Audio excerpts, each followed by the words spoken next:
Okay, so we've moved on. It's the year 122, so we've moved on about, what, 5 years?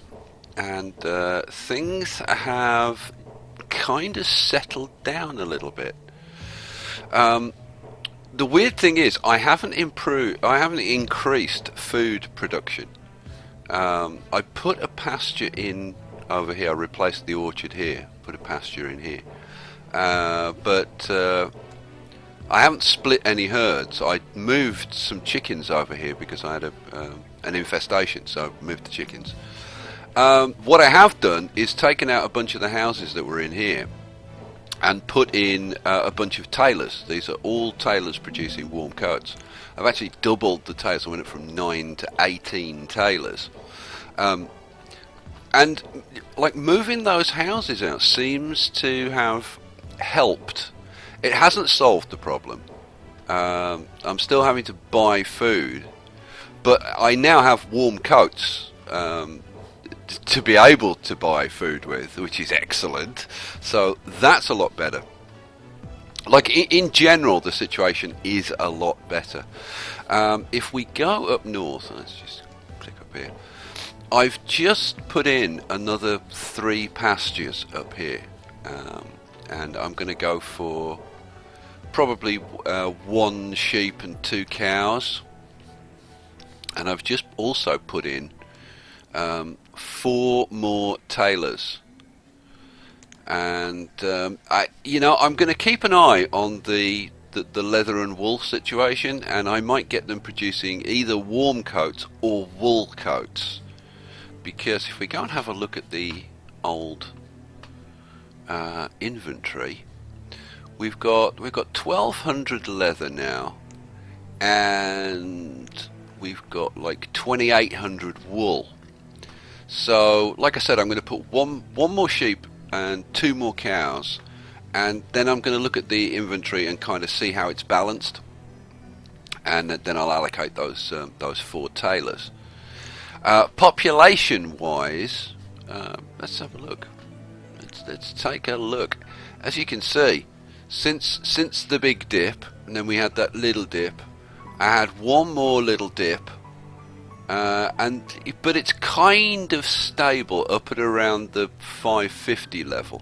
This was actually a measles outbreak that I had, which cost a few lives. But this is the weird thing, you get a disease outbreak and you lose some population, and in theory it actually helps you out because it helps people getting into a starvation spiral. But we are looking kind of okay. We do need to top the food up every now and then, but we've got our general goods merchants. I've added orders to bring in food, so we're getting food, fairly consistently from the traders, which is good. The warm coat situation is pretty good. We're getting. Let's have a look. Let's go and let's have a look at this one. Because I just bought some stuff with this guy, so he's only got 14 warm coats. Let's go and have a look at this guy. They've all been buying though, so they probably don't have massive stocks. Yeah, this guy's 25, and this guy is 1. So that's why I'm putting in the extra tailors, because even though we are producing like a lot of warm coats now, like we're just using them as fast as we produce them. So I want to try and get ahead of that curve, but then we've heard that one before. Now, why did I close that? Wood. We are still struggling to produce enough wood, so I've actually earmarked a couple of extra woodcutters that Hella the Gatherer ate some poisonous berries, and that's the person that we've been relying on to gather safe berries for everybody else to eat. Darwinism at work. Now, where the hell did I put those extra woodcutters? Oh, there! There they are, half built. That one's almost complete. So a couple of extra woodcutters. Logs is holding up at the moment. That's good. Stone's good. Iron is okay. We don't have a ton, but it's okay. Tools. Now I've switched to iron tools. I did that a while ago because of the coal situation, and we've built up a decent stock of iron tools now. If at some point in the future coal gets to a decent situation, then I'll probably switch back to the steel tools. But for now, it's iron tools. Oh, and we have a trader.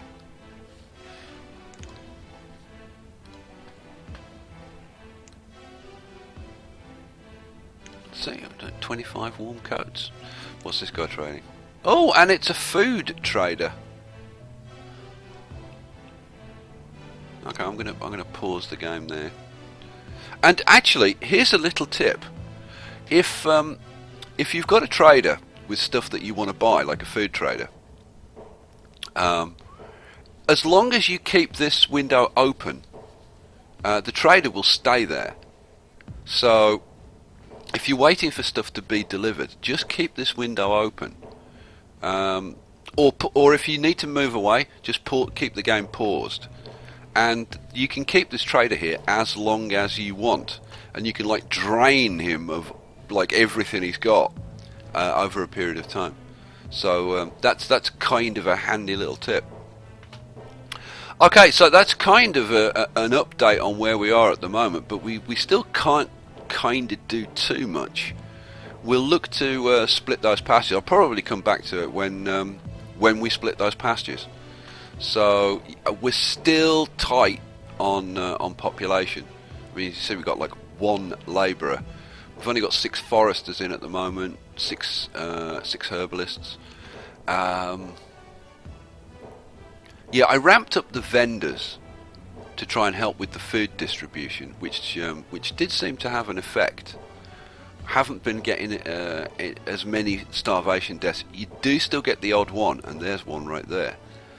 But generally not too bad. I still need to add a 3rd hospital, which I'm sure I'll get around to at some point, but like right now, not really. Anything else that I want to show you? Oh yeah, I have done 1 or 2 things to try and help optimize things. So for example, I put this storage barn in here, and this guy was producing around 5 to 600 a season. What's he doing now? Like now he's doing like 1,000 a season. So that's definitely helped. Anything else that I've done? I've put like 1 or 2 houses in I've put 2 houses in by each of the fishermen, and I put there's another storage barn that I put in. What's this guy producing? Whoa, that was kind of rubbish. What's this guy producing? 340. Good lord. See, some of these are not producing well. And I see, if I look at the pathing, I bet the fishermen aren't actually living there. Nah.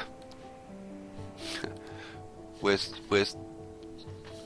oh, good lord. Yeah, so that's why the productivity of this fisherman is dreadful. So yeah, I don't know what you can do to actually get people to move. I've tried a couple of different tricks for trying to get people to move into their houses, but if anybody's got any neat tricks for how to do that, leave me a comment, because I haven't found anything that works consistently. Like, you can try like setting all your jobs to 0 and then reallocate them. Doesn't seem to work for me. You can do things like, to get people out of a house, you can mark the house for demolition, wait till they leave, and then stop the demolition. But again, you know, I've tried these tricks and it just doesn't seem to work for me. So, like, if you've got a way that you've figured out that works, drop me a comment. Okay, so let's carry on. Let's run this on. Let's see if we can get to like a completely stable food situation. Let me show you one more thing. So let's look at the production. We are still a little bit negative on the food.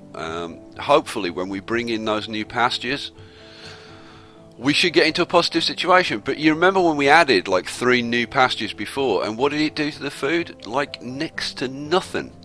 So we'll see. We'll see. So we finally got one of our pastures done. So we'll convert this to cattle. And we got any of these which are 21s? No, they're all 20s. So we'll split that. And our tailors are coming in. So, and at the moment I'm getting them all to do warm coats because leather is pretty good at the moment. So let's assign that guy. We are still pretty tight. I've had to convert all the foresters at the moment, and I'm only running with 10 woodcutters during the summer.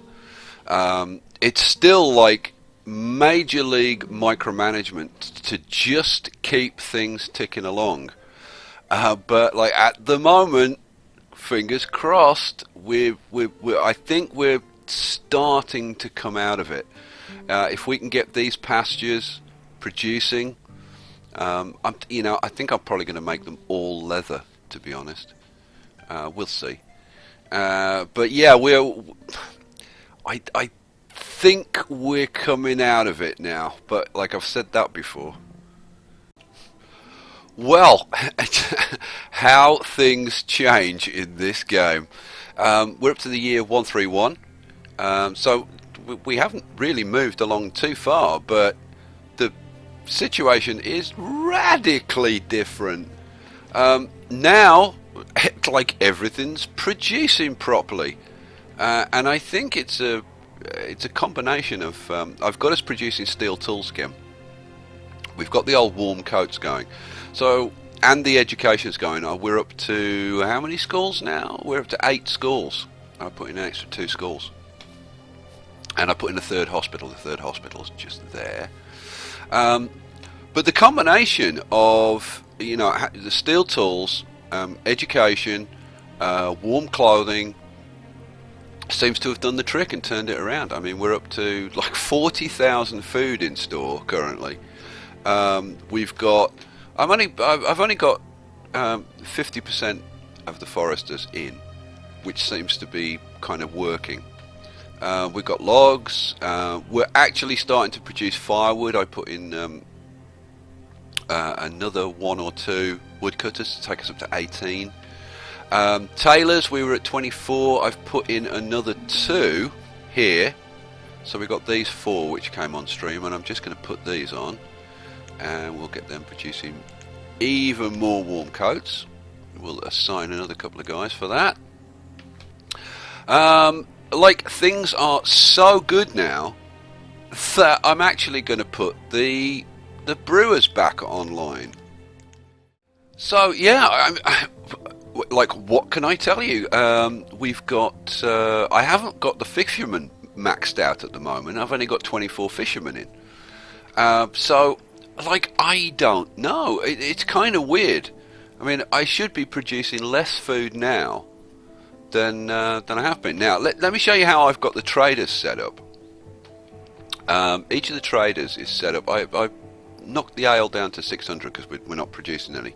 Now we're going to start producing some. I'm going to set it at 600. Now, beef, mutton, and venison are all set at 300. Okay. And the idea is that we take in a little bit, so that's like 900. But if you turn that into food, into like vegetables, that's like 2,700. So you produce meat, turn it into vegetables. That seems to work. You like triple your production effectively, and then 400 warm coats. So they're all set up identically. This guy's just done a trade. We just bought like iron and coal and what else? Iron, coal. I think we bought some logs as well. Cool. So that's that.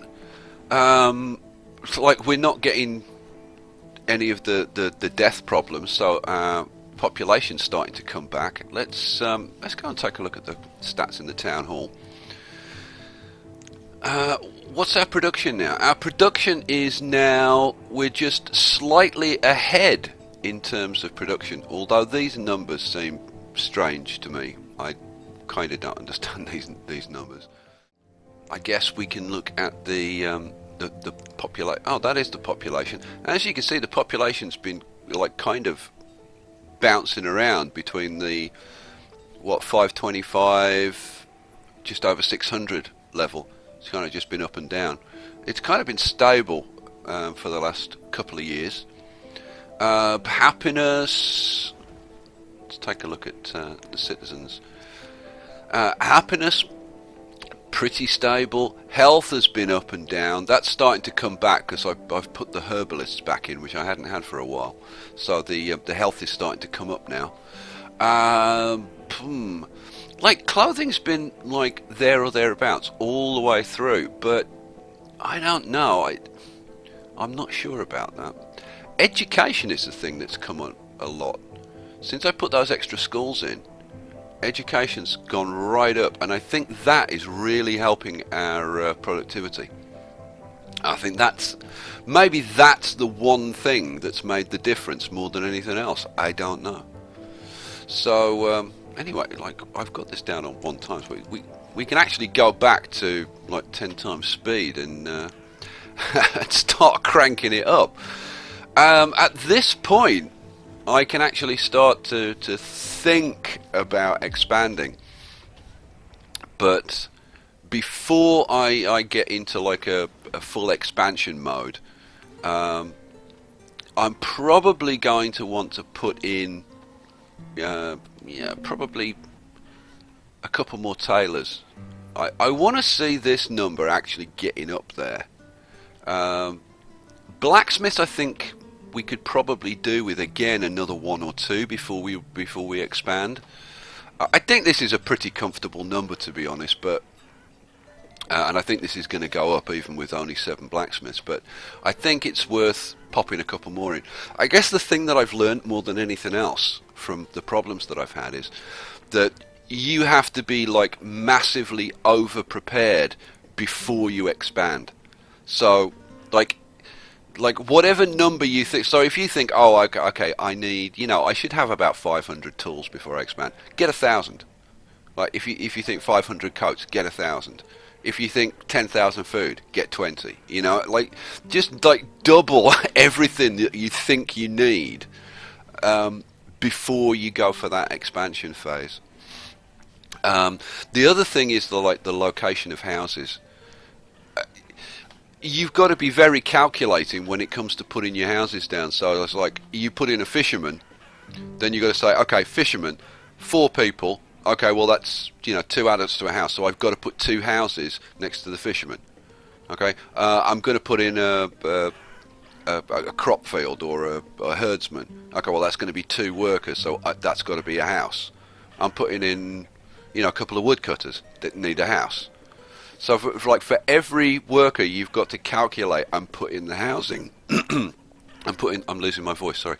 And put in the housing to accommodate that. What other little tips and bits of advice can I give you? Keeping them clothed, tools, but also warm, I think, is a bit like. I think since I've got the firewood going again properly, that's also helped. So I don't know. I think it's a combination of keeping them clothed, tooled, warm, and educated. Do all of those things. Plan your housing. Keep your housing next to your workplaces, and I think warm coats is just such an excellent trading tool.